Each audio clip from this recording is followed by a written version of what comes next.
back to another episode of Mikey Reacts. I am Mikey, and today we are reacting to an infographic show episode called Russia versus the United States. Who would win? Military comparison. This was 2 years ago, so this was before the the current conflict with Russia involved now. So I think any questions that we had back then have probably been answered by now, because we can see their weakness and the comparative US military strength.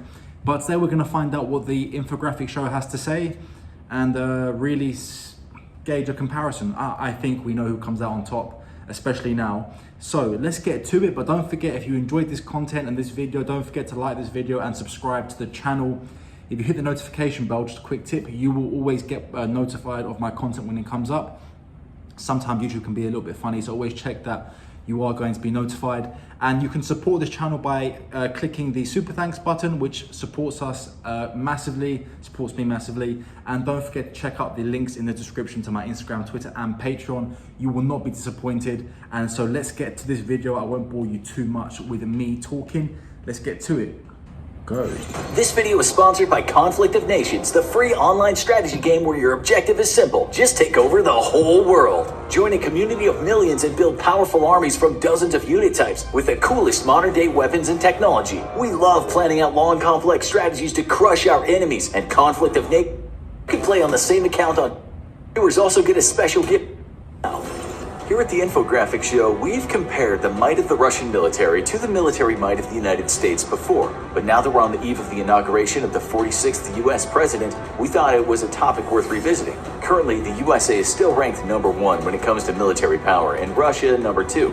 This year, both countries increased the number of active personnel, with the US going from approximately 1,281,900 serving in 2019 to 1.4 million currently serving. Russia went from 771,000 serving in 2019 to 1,013,628 currently serving. The US's number of reservists increased from 811,000 to 860,000, while Russia continued to maintain 2 million reservists. Based on population, the US continues to have a much larger pool of applicants available for military conscription. However, due to Russia's forces continuing to be a majority conscription service rather than professional volunteers, Russia still holds an advantage for conscription and mobilizing its citizens for the first year of a war before morale issues and training would impact troop numbers. In 2019, the US spent about $731 billion in military expenditures and is projected to spend $750 billion in 2020. Russia spent $65.1 billion in 2019 and is projected to spend $66.3 billion in 2020. Russia still has the most combat tanks, 12,950 versus the US's 6,289, and a stronger land-based artillery system than the US. Of course, most of those nearly 13,000 tanks are currently mothballed Cold War models, which would require weeks of refurbishing to get operational and would not fare well on a modern battlefield. Both countries are currently We've seen that firsthand. How mad is that? Taking massive multiple-year projects with the object of streamlining and modernizing their fighting forces. In the spring of 2020, the first batch of upgraded T-90M Prague battle tanks were delivered to Russian troops. The tanks have been fitted with a new multi-channel sighting system that enables weapons to be employed at any time of day and night, and can also exchange data with other vehicles in real time. In June, an improved Project 955 Alpha, or Bory Alpha, strategic nuclear-powered missile-carrying submarine entered into service with the Russian Navy. The fourth-generation sub had initially been planned to be delivered at the end of 2019. It featured improved maneuvering, depth, and armament control systems. All Bory-class submarines have the capacity to carry 16 Bulava ballistic missiles and boast 533mm torpedo tubes. However, the U.S. continues to dominate in naval and air power. Also in the spring this year, the U.S. placed an order for 78 new F-35 fighters at a cost of $4.7 billion. These aircraft will be split between the U.S. Air Force, Navy, and Marine Corps. In November, the Navy modified its contracts with Newport News Shipbuilding to speed up the build and delivery of the John F. Kennedy. This second of the planned naval carriers is now slated for delivery on June 30th, 2024, and will have the necessary equipment to operate the F-35C fighter instead of being upgraded later. Russia continues to test the Su-57 stealth fighter, their answer to the U.S.'s F-35 aircraft. However, the first operational Su-57 aircraft crashed during a test flight in December of 2019. They've experienced several development problems, especially with creating the second-generation engine for the aircraft. Currently, the Su-57 is delayed until the mid-2020s at the earliest. At the end of 2019, the U.S. gained a new separate military service branch when President Trump signed the Space Force into being. As of now, the U.S. is the only country with an independent force meant to protect its interests in space. So America has the advantage if aggressive aliens come calling at the same time it's fighting Russia. Over the last year or so, the relationship between the U.S. and Russia has continued to deteriorate. Due to Russia's deployment of SSC-8 missiles, the U.S. officially withdrew from the INF Treaty on August 2, 2019. The INF Treaty had banned U.S. and Russia land-based nuclear, ballistic, and cruise missiles, as well as missile launchers with short-medium ranges of 500 to 1,000 kilometers, and intermediate ranges of 1,000 to 5,500 kilometers. Currently, there are no plans to revive this treaty. In 2021, New START, or Strategic Arms Reduction Treaty, is... Oh, what, we got an ad? Upgrade your vocal mix from this How can we keep in touch? to this. is set to expire. The treaty limits both nations to deploying 1,550 nuclear warheads over 700 delivery systems. This includes intercontinental ballistic missiles, submarine-launched ballistic missiles, and bombers. It also allows for 18 on-site inspections every year that allow each side to keep a close eye on each other's capabilities. Currently, Russia and the Trump administration have held a number of talks to extend the treaty by up to 5 years, but haven't yet come to an agreement. In the last year, several incidents have occurred between troops, highlighting the tensions between U.S. and Russia. A U.S. Air Force B-52 bomber was harassed by Russian fighter jets while flying over the Black Sea and international waters. 6 Russian warplanes flew so close to Alaska that Air Force F-22 scrambled to intercept them. 7 U.S. soldiers were injured when a Russian armored vehicle deliberately rammed an American patrol in northeast Syria. A Russian military intelligence unit secretly offered bounties to Taliban-linked militants for killing coalition forces in Afghanistan, including targeting American troops. When officials briefed President Trump regarding the bounties, he opted to accept Putin's denial of the matter and not take further action. In 2020, Russia continued its military actions in Ukraine and its occupation of Crimea. Also, Russia sent troops to prop up the Assad regime in Syria, as well as provided aircraft and personnel to Libya. Russia is currently working on a deal with Sudan to build a naval base in the country as part of its strategic bid to gain military and economic influence in the Red Sea region. In return, Russia will provide free military equipment to Sudan to establish an air defense system protecting naval facilities in Port Sudan. Most recently, Russia brokered a ceasefire treaty between Armenia and Azerbaijan over the disputed separatist region of Nagorno-Karabakh, while NATO declared itself neutral and opted to stay out of the fray. In November, Russia deployed some 2,000 troops to the region for peacekeeping. If the Russian-brokered treaty holds in Nagorno-Karabakh, it'll be a diplomatic coup for Russia and strengthen their influence and position in the region. On the other hand, President Trump has continued to pursue America First trade policies. He withdrew the U.S. from the Paris Climate Agreement, as well as verbally attacked NATO and the World Health Organization. Over the objections of NATO allies, in July, President Trump announced a plan to remove some 12,000 troops from Germany, claiming that Germany and NATO were using America while underfunding their obligations. The troop removal will be an expensive, multiple-year process. Also this fall, after several contentious wars of words, the U.S. withdrew thousands of troops from Iraq and Afghanistan. Trump's isolationist doctrine has put the U.S. at odds with NATO and various allies. Many leaders are hoping that with the Biden administration comes a global-minded, comprehensive foreign policy. Both countries focused on... The US has always been an isolationist country up until that was changed by Truman, with the Truman Doctrine, really.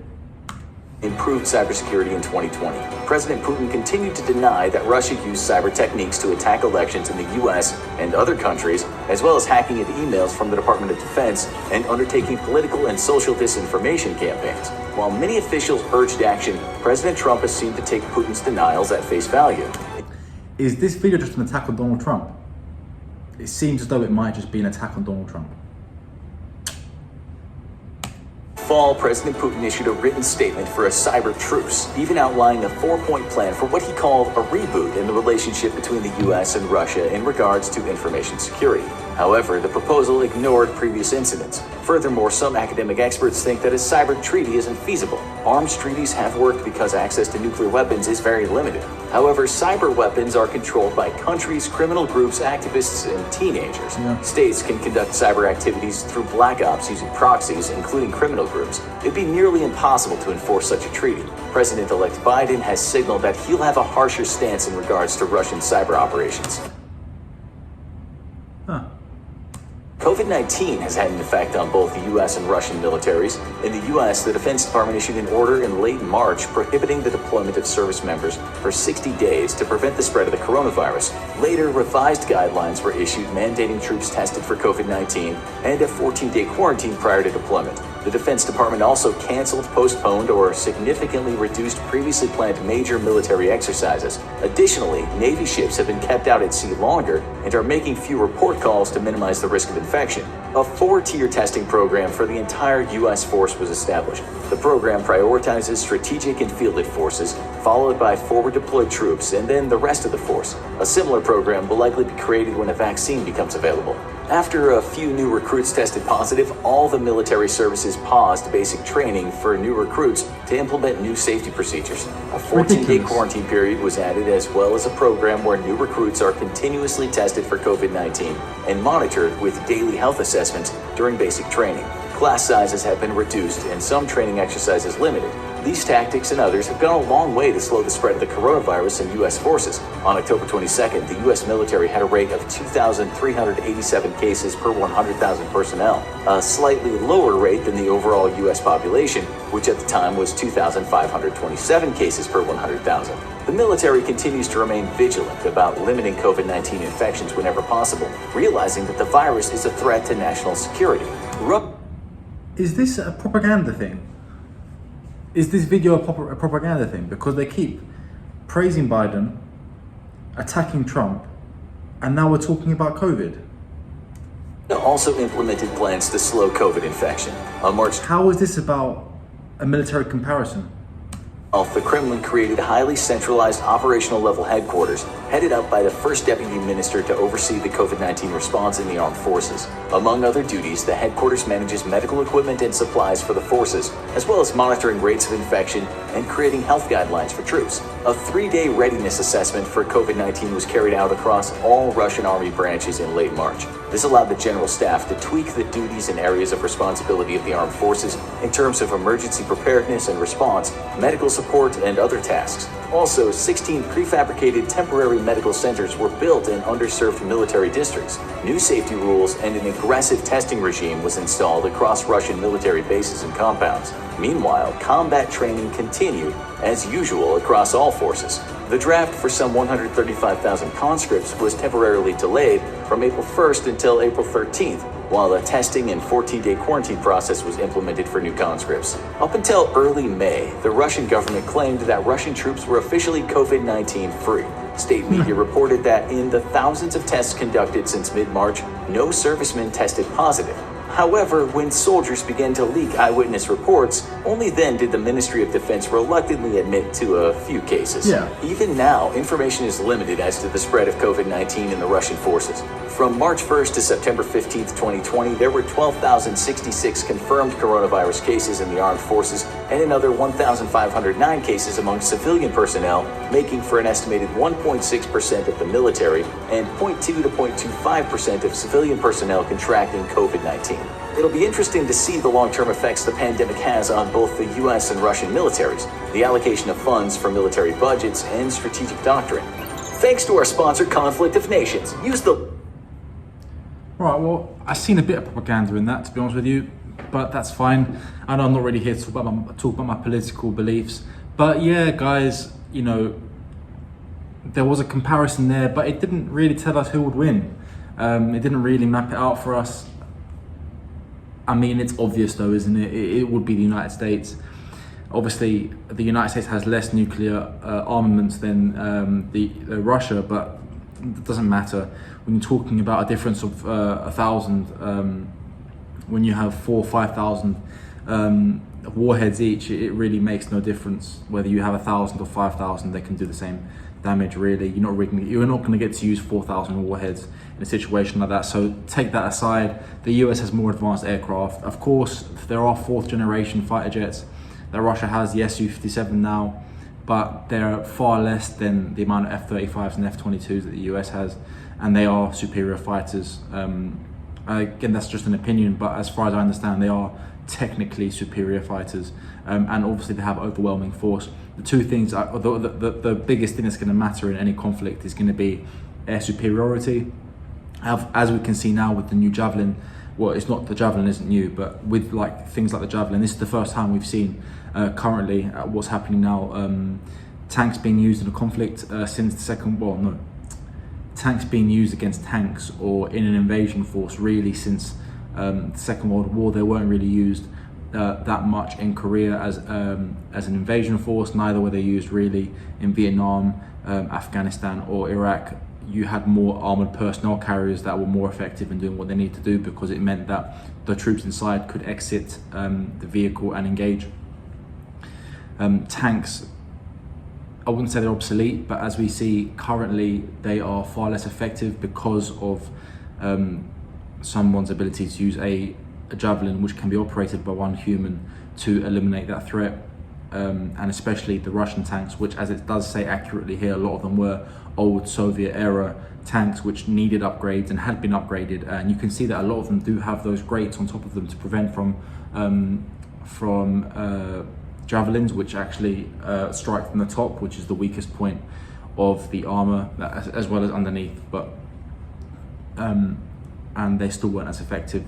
So I believe however many tanks Russia had in this video, they have far less now, and I don't think we'll see tanks being used effectively in conflict in the future. I think there'll be other methods of gaining land. But yeah, no, that was really cool. It was good. The coronavirus aspect of it, I didn't really see, it wasn't really relevant. When it really comes down to it, neither of them really cared about coronavirus if it came to a conflict. They're not going to start testing people whilst they're in active combat or in forward operating bases. I would assume they wouldn't do. But interesting video overall, informative. The animation was actually quite nice to watch. But yeah, cool guys. Thank you guys for recommending it. I learned something, I believe. If there's anything that I've said wrong or you want to correct me on, feel free to leave a comment down below. Or if you agree with me, also leave a comment down below. Let me know, because I really enjoyed this video. And thank you so much for your support. Don't forget to like this video and subscribe to the channel. Hit the notification bell, and don't forget to come back and see me.